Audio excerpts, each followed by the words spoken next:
All right, let's get started. So this one is interesting. I had an idea for a shape, but not much else. The shape you can see is kind of a triangle shape, wider at the base.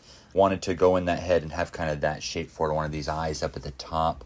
And that was really the basis of this. I wanted to draw a mummy and that face, and then everything else kind of just goes from there. So I'm going to spend a lot more time on the face and probably detail it up more than normal, where I go around the entire drawing and kind of make sure that everything is kind of proceeding at the same pace. That's not what happens on this time. It's also interesting with the mummy, you have these wraps and things going on all over the place, right? And that was a lot of fun to do, a lot of fun details going on there. You can see that the line breaks up a bit because the wraps are kind of going in and out and things like that. It was an interesting challenge because as much as I wanted that wrapping to kind of break and move around to show that, you also want these nice strong lines to show where the bones are and where everything is going on with that. So what's the balance there? How much, give do I have? How many times do I pull those wraps out and break up that nice silhouette? What's going to work and what's too much? So I'll go in a lot and even adjust that as the drawing is going. Throwing into the body, here's just some quick lines just to kind of give me a feel for it. And then I'll go back in and refine it a bit more later. But you can see like the face is already fairly detailed before I've even gotten to the feet, the hands, whatever is going on there. So I'm going to pay special attention to the head, the feet, the hands. Those are things that are pretty expressive and that you're going to want that. So now going in on this front arm, you can see I've kind of pulled it out in a couple different directions for where the wraps are, but still trying to give it some nice solidity, some nice strength to it, the top of the forearm there. Going in even further and just making sure that I can get those nice dark lines in, breaking up the back a little bit, but you still have this nice flow to that back. You have enough breakage with those wraps, but not too much that it's going to be distracting and just this gelatinous blob of wraps and things.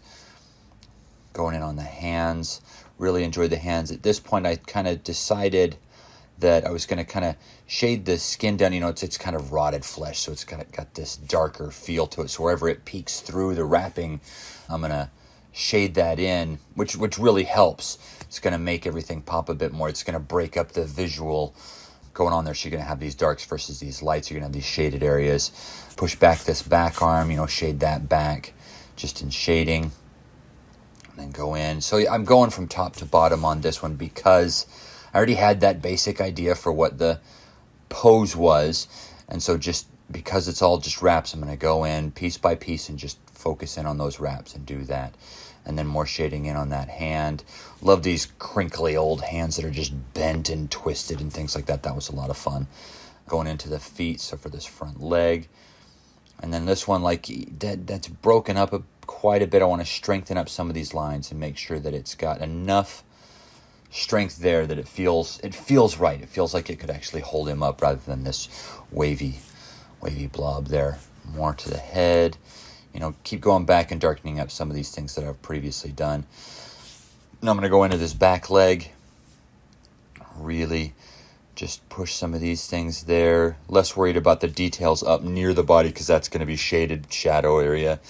Then go in to the foot. Really make sure that the foot, you want the bottom of the foot to really feel solid. That's what it's standing on. You're going to give it some strength in line. Going in, add a shadow, kind of to show where it's at. I think here in a bit I'm going to add, not yet, I'll talk about that in a second. Then going in, shading some things, really darkening up that outline, giving them a nice silhouette. I like how it's broken up into big shapes, small shapes, and even the negative shapes are kind of fun that it's creating. Now there we go. So I have this little wrap coming in by its foot. I decided to put another one in here, and then I thought, that looks like poop. So I erased that. But there you have it. Thanks for watching today's drawing. Be sure to like, share, and subscribe, and leave a comment at the bottom if there's something specific you want to see drawn, and maybe it'll make it into a future video.